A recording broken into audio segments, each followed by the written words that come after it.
Donc le slump, c'est un test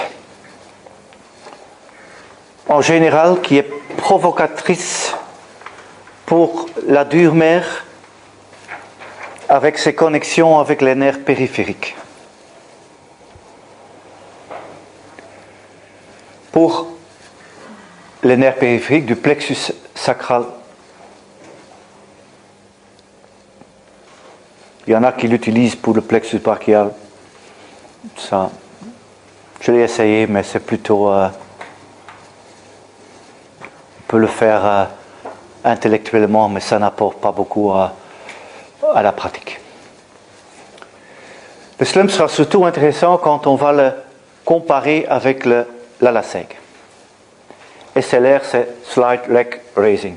SLR, Slight Leg Raising. En français, ça a aussi un raccourcissement, LASEG? Non. Ah. Quand tu vois la dame, on voit qu'elle est en flexion totale de la colonne et qu'on a fait l'extension des genoux avec une flexion de hanche, donc provocation en longueur pour les nerfs sciatiques. Et quand on fait une flexion totale, comme on sait que la colonne cervicale, ou que n'importe quoi en mécanique, quand on a une tube et on fait une flexion de la tube, la distance en dedans augmente. Ça augmente à peu près de 8 à 9 cm ou même plus. On va voir demain, fait de biomécanique, comment ça se fait avec l'adaptation au niveau. Mais donc on donne une élongation. Si la dure mère sera irritée, ça va donner une sorte de douleur. On va vous expliquer. Non, pas demain, ça c'est toujours un peu difficile. Maintenant, quelle sorte de douleur? La dure mère est innervée. C'est du tissu conjonctif. Il y a des gens qui disent que c'est un test neurogène. Ce n'est pas un test neurogène. On élonge la dure mère. Et quand on élonge un tissu conjonctif qui est irrité, comme un tendon, le patient dit « aïe ». Quand on va élonger le tissu conjonctif de la dure mère, il est innervé, le patient va dire « aïe ». La question, où est-ce qu'il va dire que ça fait mal? Ça dépend du niveau de la dure mère cervicale, thoracale, lombaire. Mais ça dépend aussi, puisque c'est de la tissu conjonctif, on va expliquer demain plus, c'est de la douleur nociceptive, somatique, et ça dépend des récepteurs qu'il a nociceptifs. Si un tissu a un récepteur qui revient par exemple à un niveau, la douleur référée sera très petite.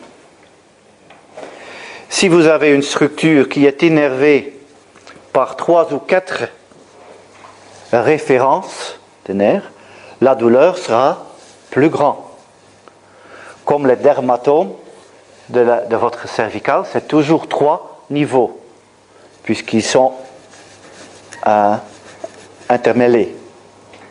C'est pour ça qu'une douleur dans la main cervicale, les gens, quand tu demandes quel doigt, ils regardent.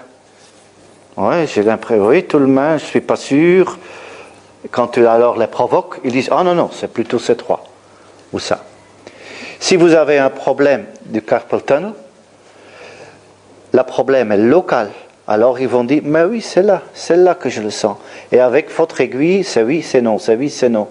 Si c'est dermatogène, tu ne trouves pas. Ah oui, c'est plutôt là, c'est plutôt là. Parce qu'il y a plus d'informations qui viennent. Et votre petit homme homologus, quand il reçoit beaucoup d'informations, il repère une douleur dans beaucoup de dermatomes. Maintenant, la question est, la dure mère, c'est quoi l'innervation?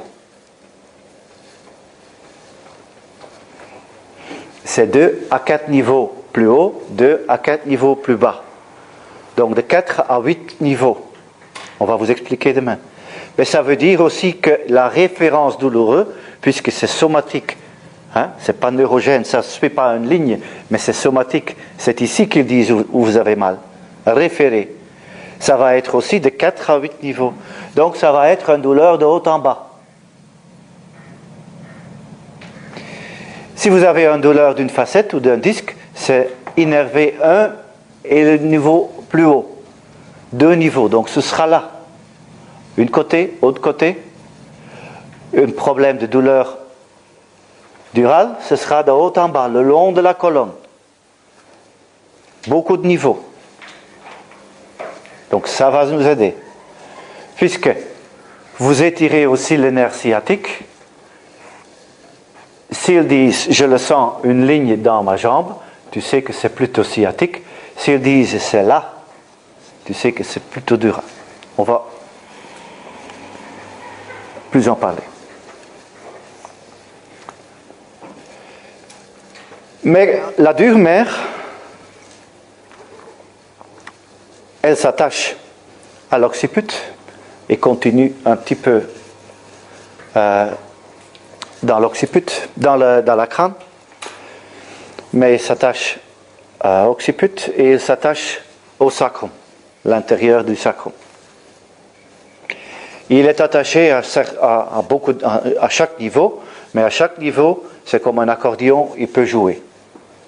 Il y a toujours encore des gens qui pensent que quand tu fais la flexion plutôt par le cervicaux, tout le système va en haut, tout le système va en bas. C'est pas possible, sinon vous allez déchirer tout un nerf qui n'ont qu'un petit peu de mouvement pour traverser le trou conjugaison. Mais si naturellement je peux jouer, et on sait par des travaux, que la dure-mère augmente plus en tension en faisant flexion haute cervicale et thoracolombaire. Si tu te souviens deux choses, haute cervicale, thoracolombaire.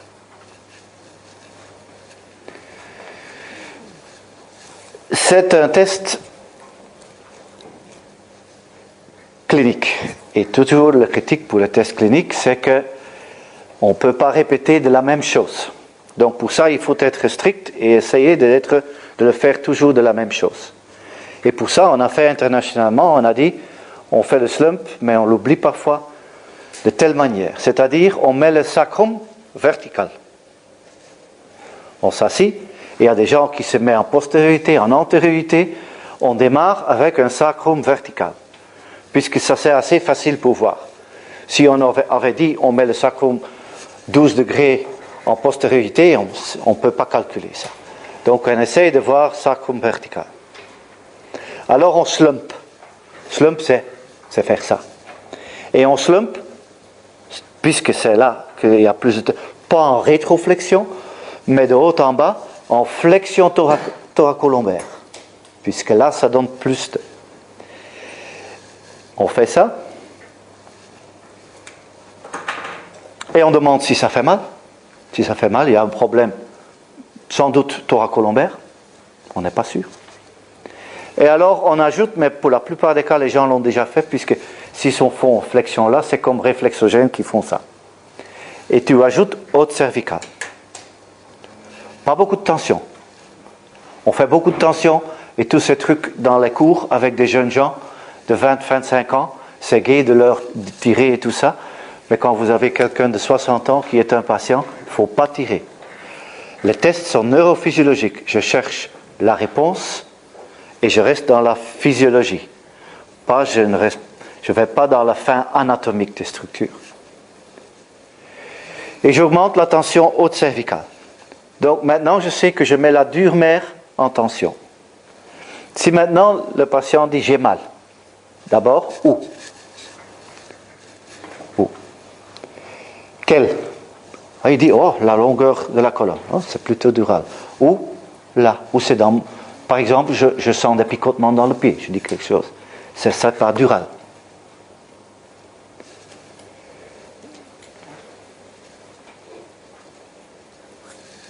Comme je fais cette flexion, ça peut être muscle articulaire ou bien discogène ou quoi. Alors je fais l'extension haute cervicale, simplement, extension haute cervicale. Je diminue la tension de la dure mère. Et je lui demande qu'est-ce qui se passe. Il dit c'est pareil. Alors je sais déjà presque sûr que la dure mère n'a pas à voir avec la pathologie, la dysfonction. S'il dit oh ça diminue, ah, ça veut dire que la dure mère a pressé contre quelque chose, hein, ou la dure mère lui-même était irrité, et en diminuant la tension, ça fait mal, je diminue la tension, c'est mieux. En diminuant la tension, la douleur, qui était le long de la colonne, et je pensais que c'était dural, a diminué. Donc deux choses. Je diminue l'extension, donc je diminue la tension de la dure mère. La douleur, quelle douleur il m'a raconté, diminue. De nouveau, ou bien c'était parce que la dure mère a poussé contre quelque chose, ou parce que la dure mère lui-même était irritée. Contre quoi la dure mère peut pousser? Pensez, la colonne, il faut penser 3D. Quand je mets quelque chose en flexion, là, je fais une tension là et une tension là. D'accord? Qui est-ce qui est le vecteur? Là. D'accord? Là. Le vecteur est là. Donc le vecteur est, ça c'est l'avant, ça c'est l'arrière, en avant. Ce dure mère pousse contre quoi? Puisqu'il a une mobilité dans son canal, quand je mets en flexion, toute la force est en avant. Sur la colonne antérieure vertébrale. C'est quoi? C'est le corpus. Et entre les corpus, les disques. Qu'est-ce qui est entre les disques et la dure mère?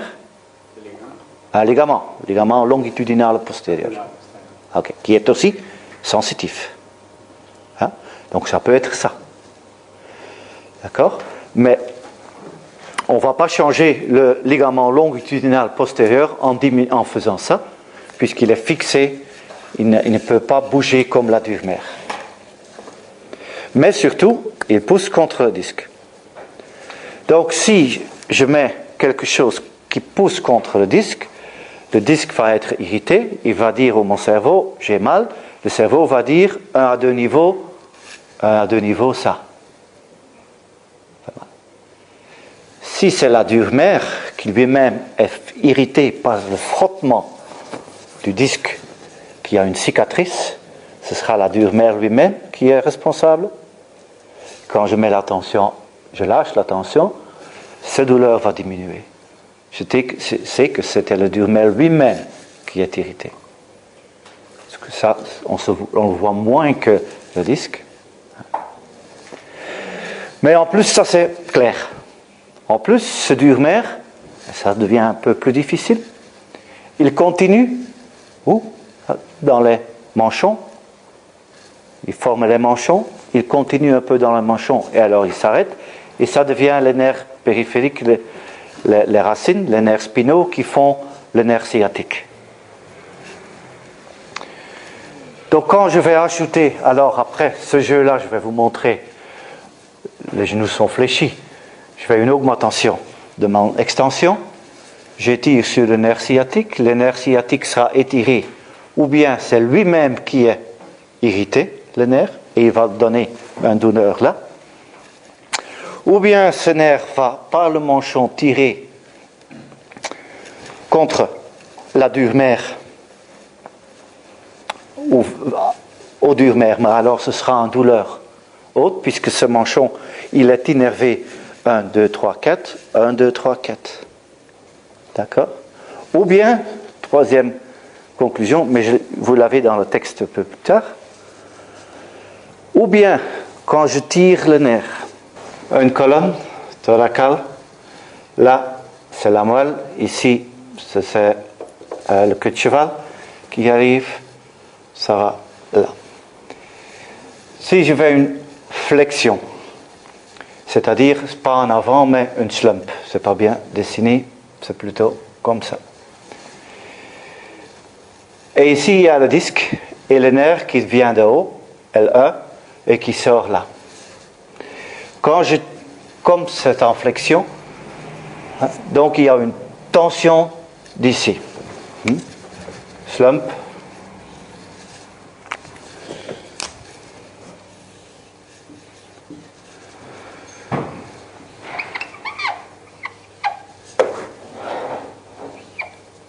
Donc le vecteur est là. Donc la dure mère qui est normalement ici est maintenant coincée en avant contre le corpus. Merci. D'accord? S'il est coincé ici, donc tout le système se déplace vers là-bas. La dure mère prend sa contenu. Et en plus, je vais tirer, pas en extension de moi, je vais tirer le nerf. Donc il va être, le nerf en rouge va être poussé contre le disque. De nouveau, ou bien c'est le nerf qui est irrité, ou bien c'est le disque qui irrite le nerf. S'il y a une inflammation du disque en cas aigu, il va avoir une douleur discale, puisque je pousse avec quelque chose contre une irritation. J'ai une petite ulcère ici et je pousse sur l'ulcère, wow, ça fait mal.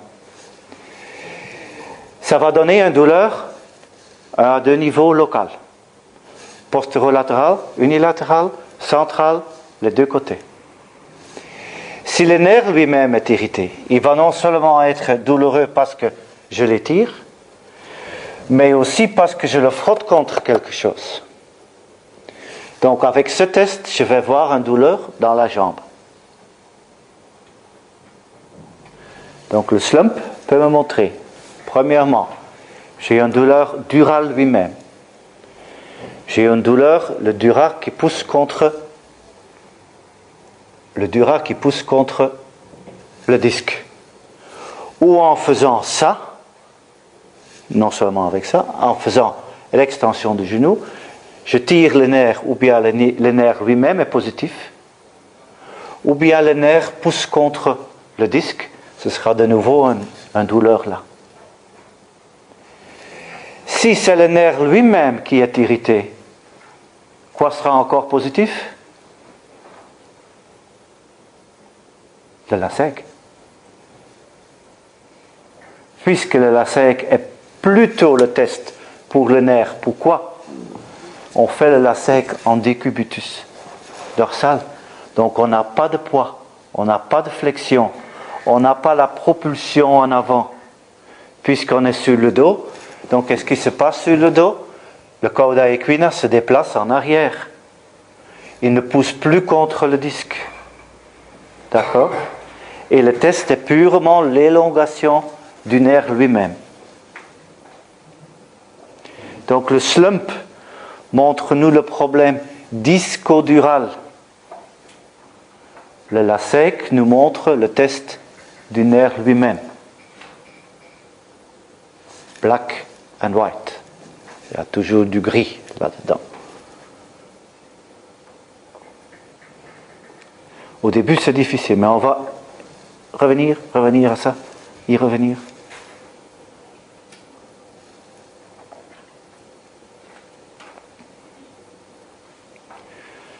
Naturellement, si vous avez un peu de disque qui est irrité et un peu de dura qui est irrité et qui irrite le nerf, puisque dans des cas aigus, parfois c'est un peu tout, alors après quelques jours, il y a la vraie raison qui reste et alors on peut le trouver. Il faut chercher. Beaucoup de cas, certainement chroniques, on peut voir. Si c'est la dure mère, on peut donner un traitement pour la dure mère. Mais si c'est le nerf lui-même, il ne faut certainement pas faire ce type de test. Ça va donner beaucoup de problèmes. D'accord? Où on élonge et raccourcit et tout ça. Quoique je n'ai jamais vu un patient qui le fait bien. Même pour nous, pour les étudiants, ils aiment ça, puisque je vais lâcher là et alors tirer, donc ça fait glisser, ça ne fait pas d'étirement. Même pour nous, c'est une masturbation intellectuelle. Pour les patients, ils font tous mauvais. Et alors, ça ne marche pas. Mais ça va nous aider. Est-ce que je vais donner une mobilisation qui est plutôt nerf, plutôt disque, plutôt dur-mer? Et la différence entre ces mobilisations n'est pas beaucoup. Quand moi je le fais, il faut que je l'explique. Mais quand vous les connaissez, tu vois, je vais faire plus un peu de tension de là, je vais faire plus là, plus là. D'accord? Donc on le met en position neutre. Sacrum positif. Ici, les mains sont derrière. Je ne le fais plus comme ça. Je le fais avec les mains en avant, mais comme ça. Puisque je suis intéressé pour voir ce qui se passe là, et parfois les mains sont dans le chemin. D'accord? Mais il ne faut pas les mettre comme ça et pousser. Relâcher. Il faut chercher pour le sacrum vertical. Alors on demande un slump thoracolombaire et on met la flexion. Il y a deux sortes de types. Ou bien il y a des gens qui se mettent comme cela, avec deux variantes. Là, ou bien moi je mets mes pieds de l'autre côté pour que je peux voir ce qui se passe ici. Il y a des gens comme Maitland lui-même au début le faisait dans ses bouquins, et chaque loc le fait aussi, il fait presque tous, il se met en avant et il tire la jambe et il tire la tête.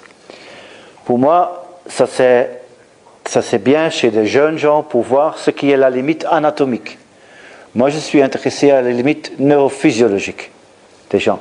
Et il ne faut pas provoquer à la limite, il faut voir si on peut montrer son douleur.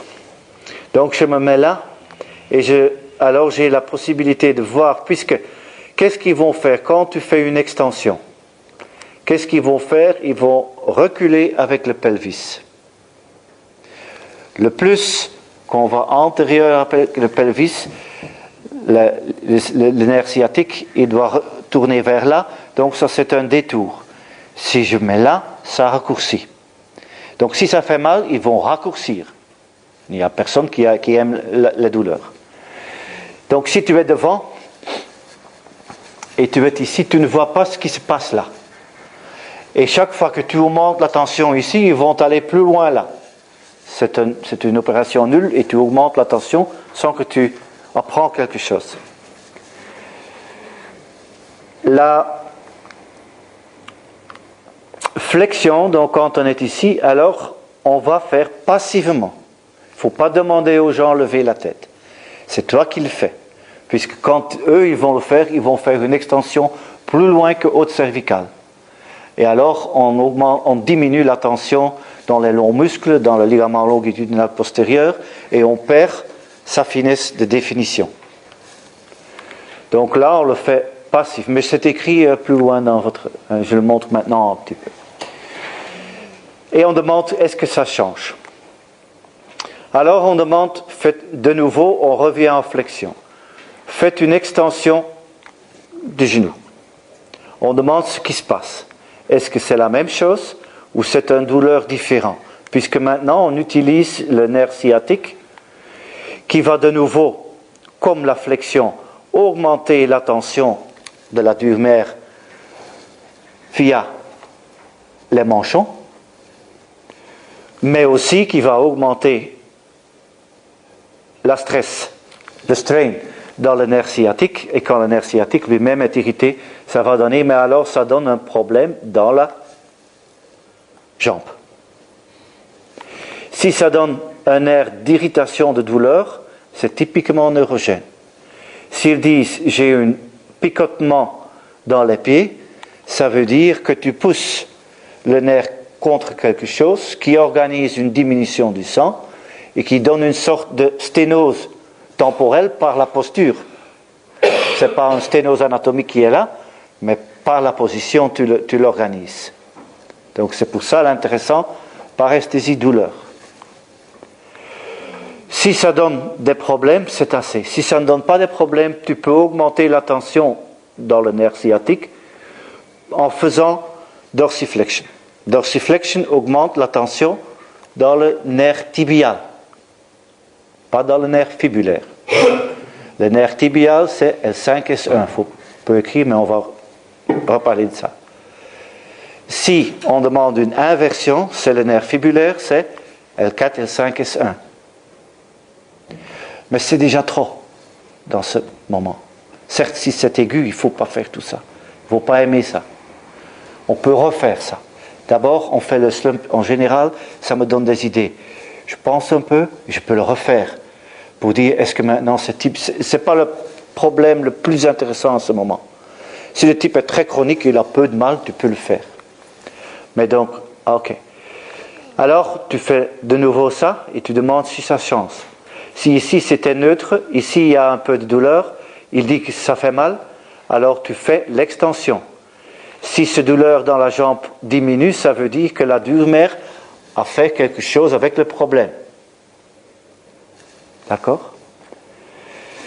On commence avec la jambe qui ne fait pas mal, pour voir ce qui est normal chez le type. Alors on fait la jambe qui est douloureuse.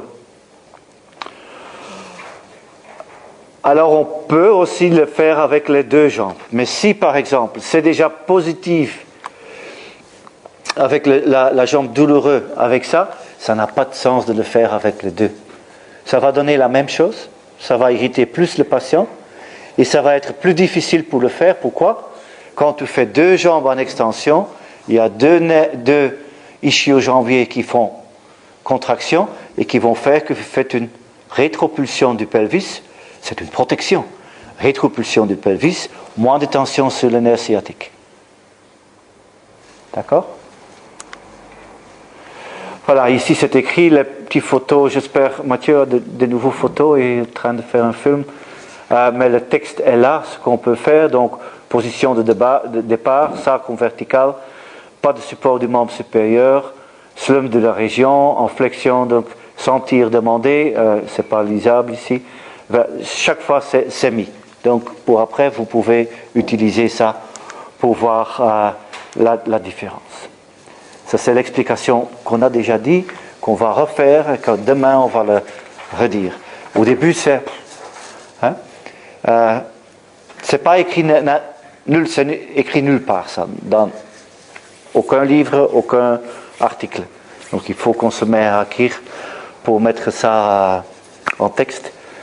Mais c'est tellement clair en clinique que c'est un peu curieux que personne ne l'a déjà décrit. C'est bien. Il n'a pas de tension. Ça a l'air d'être bien. Ok. Il ne faut pas dire... Ouais, il ne faut rien dire.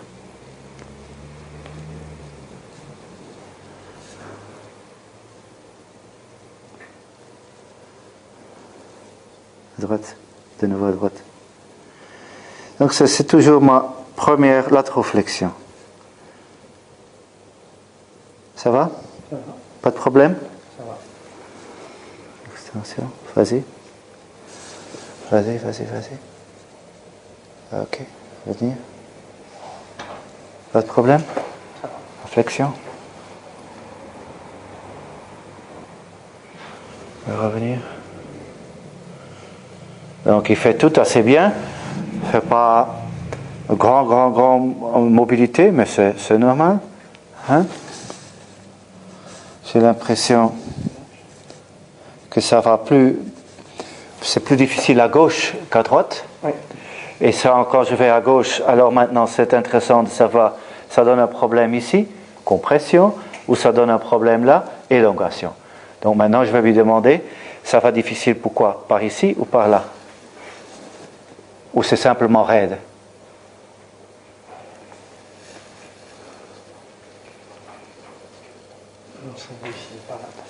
Donc, on ne peut pas faire de conclusion. Bon, attends, mettez-vous comme ça, oui. On va se mettre ensemble, que la table un peu en arrière. Bon. Maintenant, on va changer un petit peu puisqu'ils sont là. Oui, si tu te mets debout. Alors, comme ça. Ouais. Vas-y. Ok.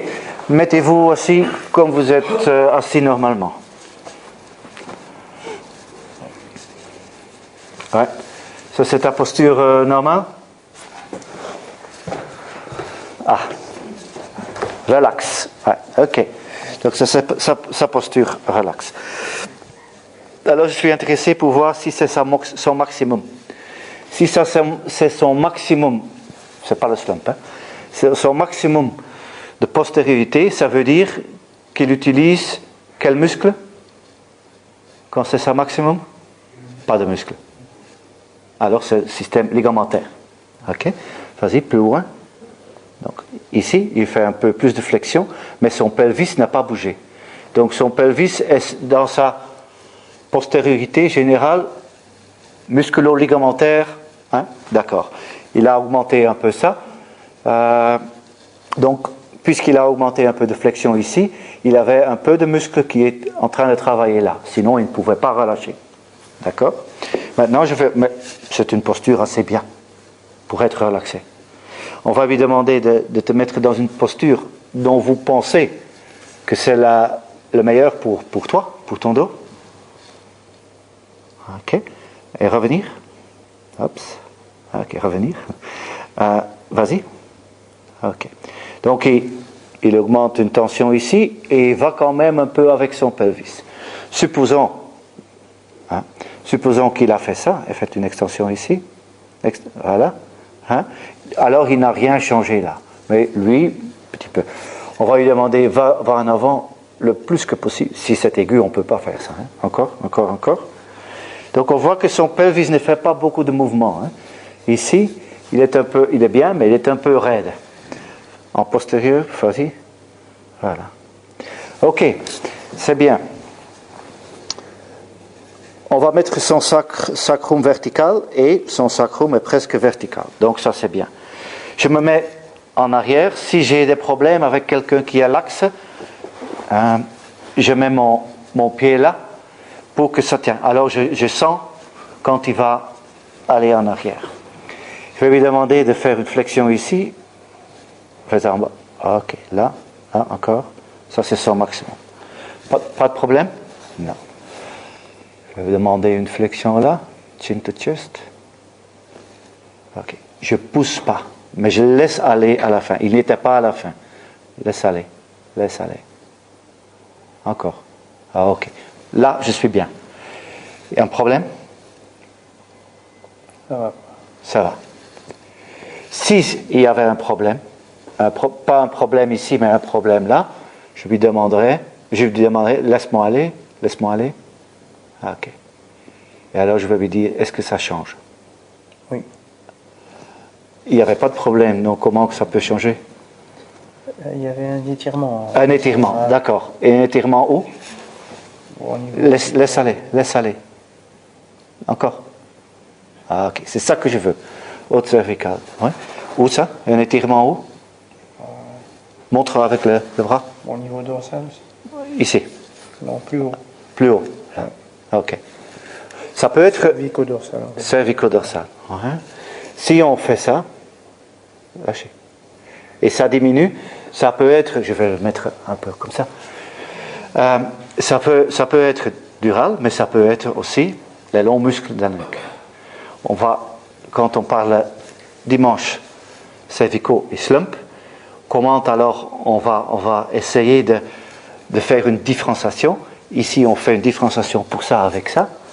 Quand c'est pour ça, on va le faire avec là. D'accord? Puisque la dure mère continue, mais les muscles cervicaux ne continuent pas jusque-là. Mais on va laisser ça maintenant. Ok, lâche, vas-y. Te recolomber. Donc, quand on dit vertical, on ne veut pas voir ça. D'accord? Vertical, vas-y, laisse aller. Ok. Je mets une main ici, l'autre main là, et je tape. Laisse aller. Voilà. Et cette sensation qu'il essaye, par exemple, plus tard, quand je vais lui demander de faire ça, comment il va éviter? Il va éviter en allant en dorsal ici. Deuxièmement, il va essayer de faire ça. Lâcher, lâcher. Et je vais le sentir. D'accord? Pas de problème donc, sauf cet étirement-là. Disons que cette jambe fait mal, je ne sais pas laquelle. C'est celle-là? À gauche, oui, puisque dans la flexion droite était. Hein. C'est normal. On va faire extension ici. Tu vois, il change un peu ici, il est un peu peur, ouais. Et ça fait mal? Non. Non. Pied vers toi. Ça change. Ça tire les ischios. Et bah, de nouveau. J'ai trouvé qu'il voulait revenir un peu, mais c'est physiologique. Hein? À gauche. Non, pas avec le pied. Ah. Hein? Simple, relaxe le pied. Ça change. Pied vers toi. Ça change. Je ne sens rien. Ça a changé? Ça tire plus que de l'autre côté. Ça tire. Où ça? Au niveau des ischios? Là. Oui. Ah, ok. Lâchez. Lâchez. Tu n'es pas lâché. Ah, okay. Encore une fois. Vas-y. Pied. Tenir. Ça change? Ouais. Ouais? Un peu mieux. Un peu mieux. Et revenir. Donc, il a une tension. Mettez-vous à l'aise. Ouais. Relax. Je l'ai fait. Il avait une tension dans les ischios. Donc, ce n'est pas un problème purement sciatique. Sinon, ça doit traverser, ça doit passer les genoux. Mais quand même, quand j'ai reculé, cette tension était moins. Donc, il y a un certain influence disco-durale dans le système, puisque si c'était purement ischio-jambier, ça ne peut pas changer en faisant ça. D'accord? Ischio-jambier, c'est 2 articulations. Durmer, c'est beaucoup d'articulations. Est-ce que ça, c'est pathologie?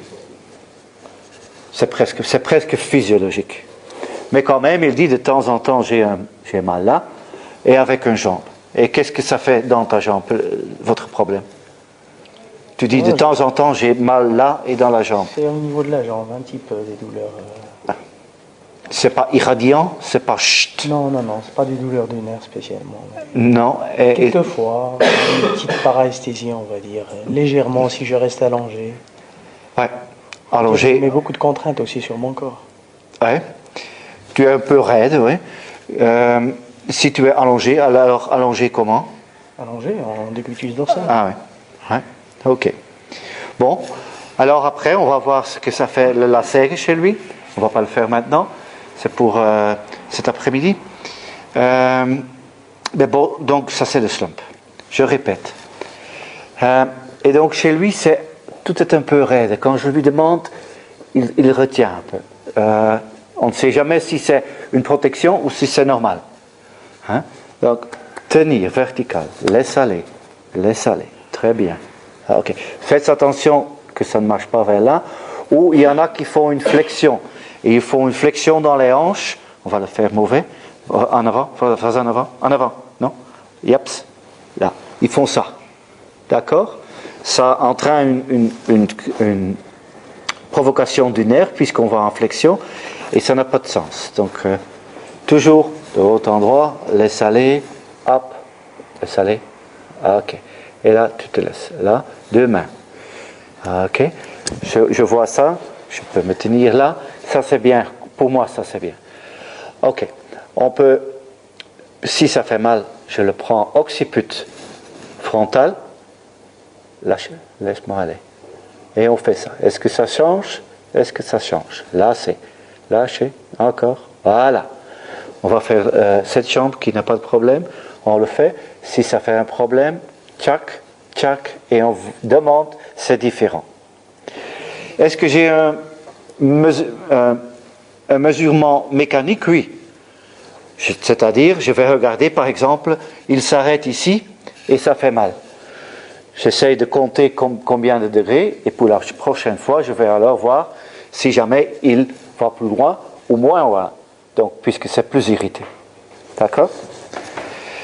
Le système de provocation, c'est on se met en avant, on le tient là, et on va tirer. Ok? On le met sur ce pied, et on fait la... Vous n'aimez pas tellement, je pense. D'accord? Donc ici, je provoque quelque chose, mais c'est hors de la physiologie. D'accord? Puisqu'il n'y a jamais de problème dans ce jambe. Mais je dépasse. Et il faut faire attention à ça. On a une fois, avec des élèves, un problème avec le slump forcé, avec la sègue forcée, tu connais. Ils sont 22 ans, les élèves, ils aiment ça, leurs copains, et d'étirer. Et on a un problème. Le problème était surtout c'était l'élève le plus pire et le plus embêtant de la classe. Et c'est certes avec lui que ça s'est passé. Et il a fait un procès à nous, à l'université, parce qu'il avait une drop foot. Ça nous a donné beaucoup de problèmes. Pas parce que c'était comme ça, mais c'est parce que l'homme voulait de l'argent. Heureusement, ça a récupéré et ça s'est classé parfait. Mais ça veut dire que c'était chez quelqu'un qui était normal. Donc si vous continuez à forcer, vous avez un levier très fort. Si vous tirez ici, vous avez un levier de 1 mètre. Donc 1 kilo ici, il faut le multiplier par ce mètre. Et il faut faire attention à ça. La première chose qu'on va toujours faire, c'est une latéro-flexion. Doucement, toujours doucement. Et elle est bien l'axe. Et revenir. Pas de problème? Non, à droite. Et on y va, doucement. J'aime de voir les mouvements doucement. Pas de problème, non. Tu le dis quand il y a des problèmes. Ça tire un tout petit peu là. Donc on va à droite. Et là, ça tire un peu. Ouais, j'ai l'impression que ça va. Tu reconnais ce problème? Ou c'était quelque chose que tu ne reconnais pas? Non, d'habitude j'ai mal plus. Okay. Enfin là j'ai plus mal de là. Ok, on va à gauche de nouveau. Et là, bon, ça tire un peu, mais pas trop. À droite. Donc c'est l'élongation qui donne un peu. Je pense neuromusculo-squelettal. Est-ce que c'est articulaire? Est-ce que c'est musculaire? Est-ce que c'est neuro? Je n'en sais rien. On va faire l'extension. Vas-y, jetez. Et tout le monde a une autre manière de bouger. Pourquoi elle met même sa nuque en extension? C'est une sorte de modèle qu'on a. Hein? Donc on ne va pas le faire là avec la tête. Reviens encore, je vais te tenir. Vas-y. Et revenir. Où est-ce qu'elle fait cette extension? Presque toute là.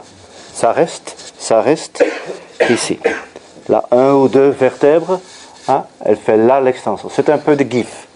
Hein? C'est certainement pas une restriction. Il y a trop de mouvements normalement sur ça. Si elle fait un job où elle doit travailler comme ça, elle aura mal très vite, puisque tout le poids est sur un segment. D'accord? Un peu plus en arrière. On va voir sa flexion, doucement en avant. On regarde. Elle marche aussi bien ici, mais surtout aussi les hanches marchent très bien. Et revenir. Pas de problème? Bah ça tire un peu là. À gauche. Ouais. Tu connais ça?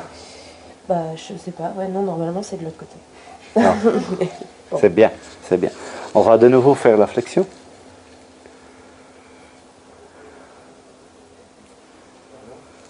Restez. Chin to chest. Ça tire plus. Ça tire plus. Revenir. Ça tire quoi? Ça me tirait plus là. Là. Donc, qu'est-ce que j'ai fait? J'ai fait une sorte de slump en position debout. En faisant une flexion de la tête, j'augmente la tension dans la dure-mère. Elle va dit oh, je peux penser, c'est bien, mon slump est positif. Non, c'était ici. Donc maintenant, il faut regarder si on fait ça, sans flexion, qu'est-ce qu'il y a? Ça fait la même impression que quand tu étais... Là, ça va pas trop mal. Voilà. Donc quand même, la réponse était un peu de la dure-mère, puisque en flexion, on avait fait la dure-mère en tension.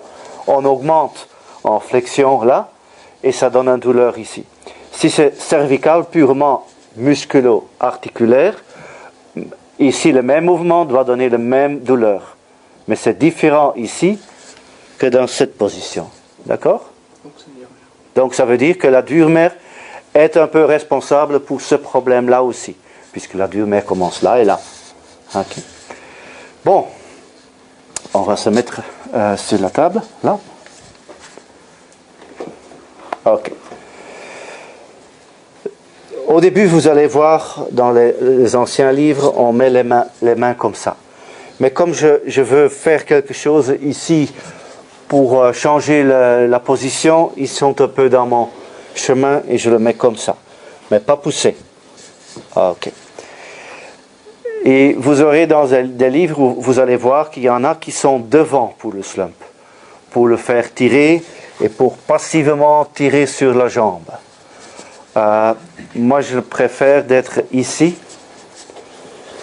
puisque je vous ai dit, la douleur est importante, plus la réaction des muscles. Et ces muscles sont ici qui vont réagir. C'est pour ça que je veux le voir, je veux le sentir. On démarre avec un sacrum vertical, vous vous souvenez? Premièrement, sacrum vertical. Pas de support des membres supérieurs. Ok, encore un peu plus. Lâchez. Ah non. D'abord, avant le slump, mettez-vous relax. Là. Ok. Mettez-vous tout à fait, on va voir. Sa position du sacrum, mettez-vous relax, oui, relax. Là. Et maintenant, tout à fait. Qu'est-ce qui se passe? Ici, elle fait la flexion, mais elle n'augmente pas là. Donc, le pelvis était à la fin du mouvement, passive, mais le reste du dos était dans une position active, puisqu'elle pouvait encore fléchir. D'accord? Ok. Moi, je vais vous mettre dans une position. Non, pas ici. Lâchez. Ah, ici. Hop, hop, hop, hop. C'est curieux? Ça va? Ça va, oui. Ça va. Ah, ok. Relâchez. Ok, slump. Vertical. Des problèmes maintenant? Pour le moment? Non? Non. Non? Laissez-vous aller. Et faites attention, quand on fait un slump, c'est vraiment comme ça. C'est pas là. C'est pas aller en arrière. C'est de haut en bas. D'accord? Ça reste vertical. Laisse aller. Laisse aller. Laisse aller. Laisse aller. Je fais mauvais. Là. Ok, ça reste vertical. Là. Ça te fait quelque chose? Non. Ok. On va ici augmenter la flexion haute cervicale. Ça te fait quelque chose? Non, ça va. Non. Si jamais elle disait j'ai une douleur quelque part, je reviens avec ça et ça. Moi je le fais passivement. Et revenir. Est-ce que ça change? Non, puisqu'il n'y avait rien. Ok. Ce bras, il va sentir ce qu'elle veut. Quand elle a une douleur, elle veut échapper, qu'est-ce qu'elle va faire? Elle va revenir vers ici, ou elle va faire la tête en haut.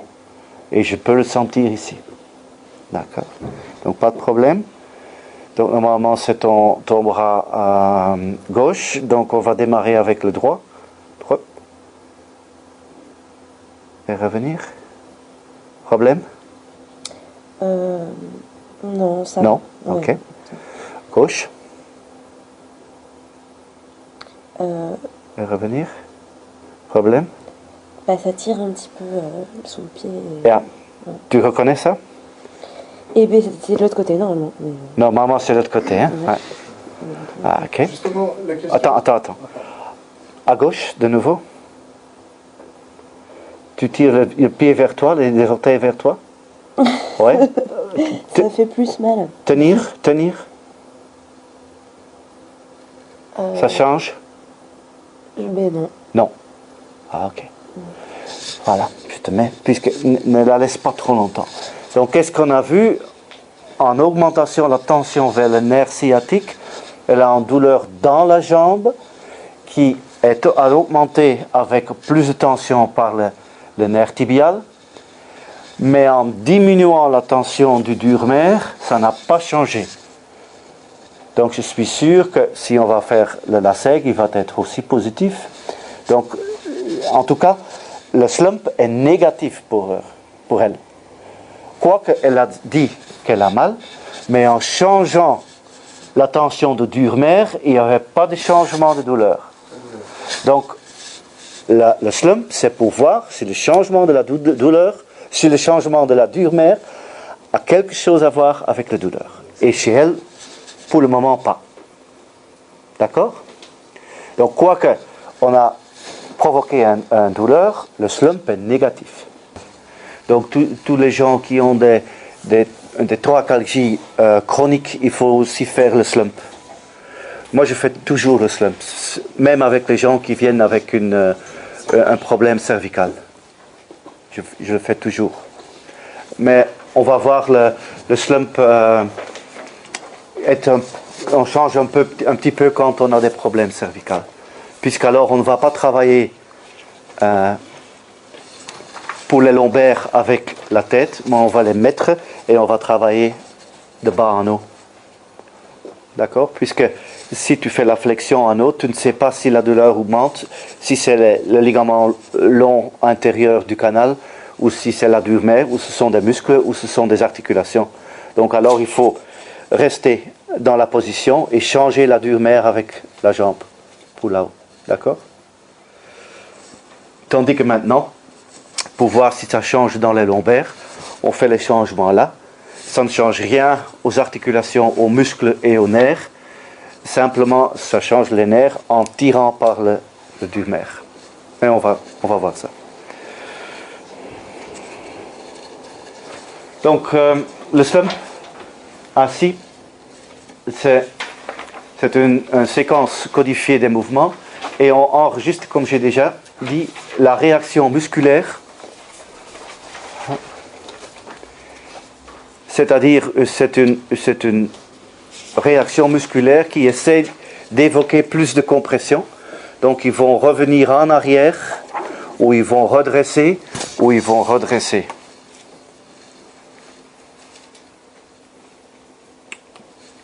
De temps en temps, si les gens ont des difficultés, quand je me mets ici, ils sont là, ils font flexion, je me mets la jambe ici. Et alors je peux tenir le sacrum dans la position s'ils veulent venir en après. Mais si je le prends avec ça, s'ils viennent postérieurement, ils vont faire ça et je le sens, je peux le tenir. Quand ils veulent échapper du système, je les laisse échapper. Je ne le tiens pas. Je prends note qu'ils essayent d'échapper. C'est un signe positif, peut-être positif, mais je n'essaie pas de le tenir. La douleur ou la sensation d'étirement est différente. Si c'est la douleur, est-ce que c'est votre douleur? Est-ce que pour ça que vous venez? Ou ce n'est que simplement une douleur? La sensation d'étirement, c'est plutôt physiologique. Et ça n'a rien à voir avec leur pathologie. Et les mouvements de résistance donc, ou d'arrêt, donc c'est un peu ensemble avec la réaction musculaire. Donc le slump, c'est l'influence de la mise en tension neuroméninguée sur les symptômes du patient. Un slump positif, si l'extension cervicale change la douleur dans les lombaires et les jambes. Sinon, on ne l'appelle pas positif. Même si on trouve des signes positifs, c'est le changement de l'étirement du dur-nerf qui doit changer les symptômes. Il sert donc pour dire que la relation disque-dur-nerf est impliquée dans la problématique du patient. On va revenir à ça. Tandis que la SEG aide à déterminer si c'est plutôt nerf ou disque-dur-nerf. On compare les deux, on va revenir. Si on compare, si le slump est plus positif que le LASEG, ça veut dire que ou bien le disque est irrité lui-même, ou bien que la racine ou le nerf est comprimé contre un disque qui est irrité.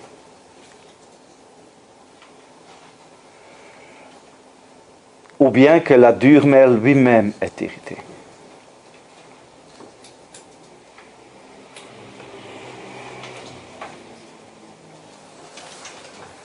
Qu'est-ce qu'on fait en position de slump? On va revenir à ça. Le nerf, la sègue est plutôt positif que le slump si le nerf lui-même est plus irrité que le disque. On va revenir.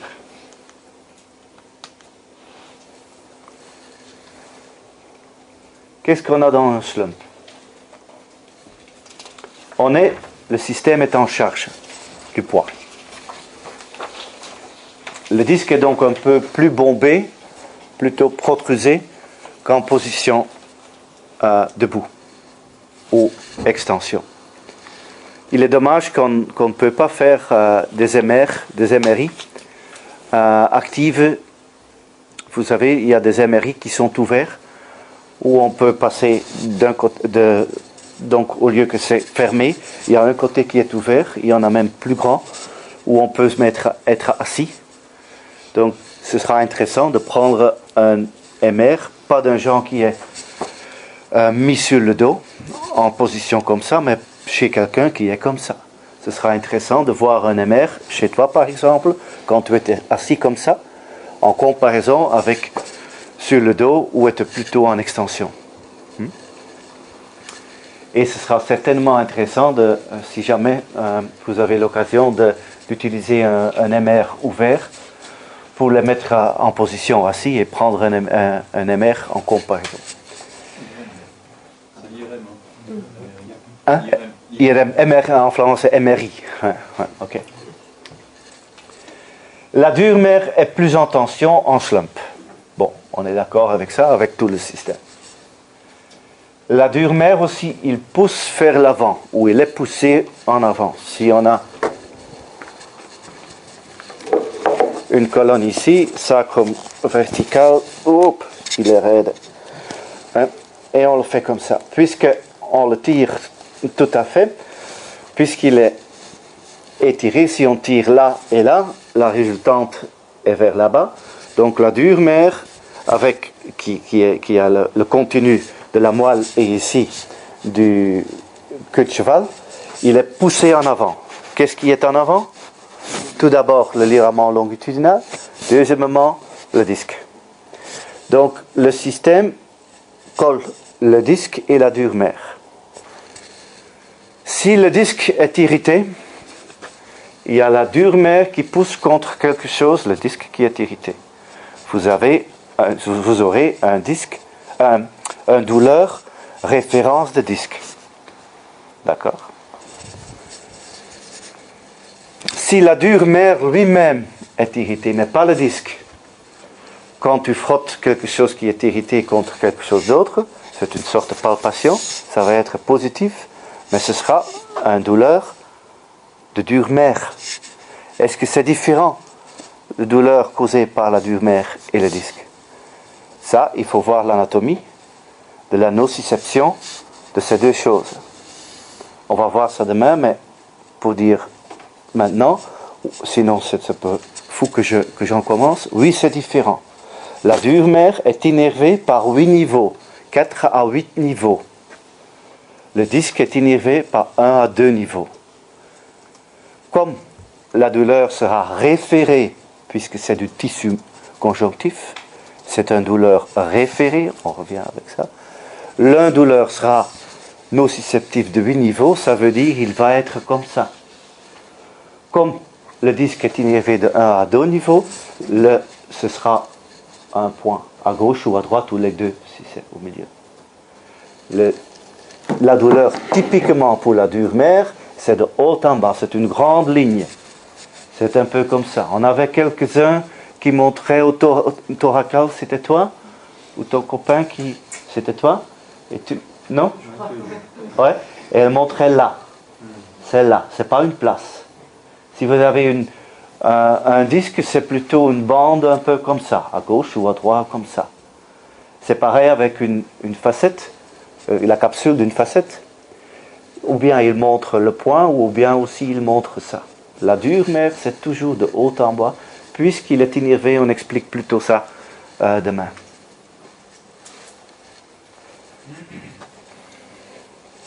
Donc, si le disque est irrité parce qu'on le met en tension, ou bien parce que le nerf est comprimé contre le disque irrité. Quand tu te mets en slump et tu fais l'extension du genou, tu tires sur le nerf et il se met aussi en avant, il pousse contre, donc il passe le bulging du disque et il sort vers la jambe. Quand tu le tires, tu tires le nerf contre le disque. D'accord? Donc quand le disque est irrité, le nerf pousse contre quelque chose qui est irrité, bingo. Un douleur plutôt comme ça. Si c'est le nerf lui-même qui est irrité, le slump va être positif aussi dans la jambe. Il aura une douleur dans la jambe. Mais le LASEG, si le nerf lui-même est irrité, sera plus positif que le slump. Pourquoi? Parce qu'en SLR, on est en décharge, le disque est moins comprimé, le dur-mère est moins tendu puisqu'on est en position neutre, et pas comme ça.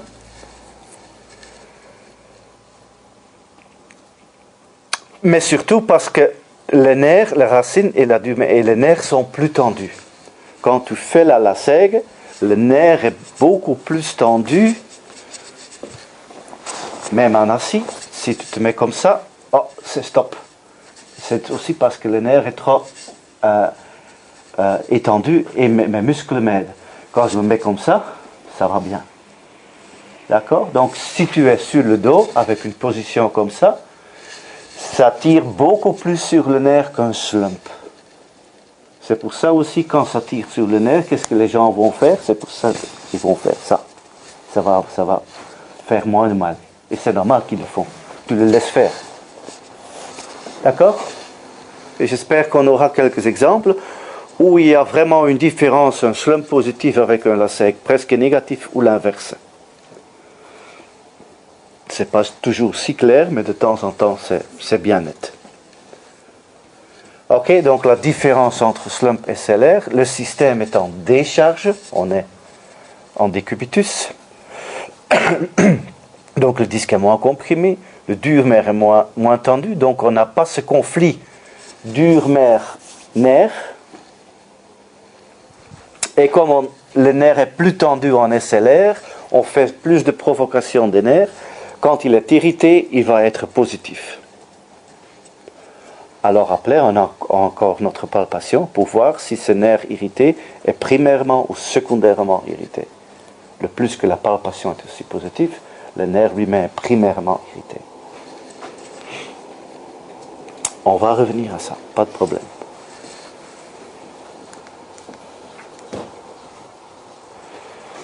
On revient de dire.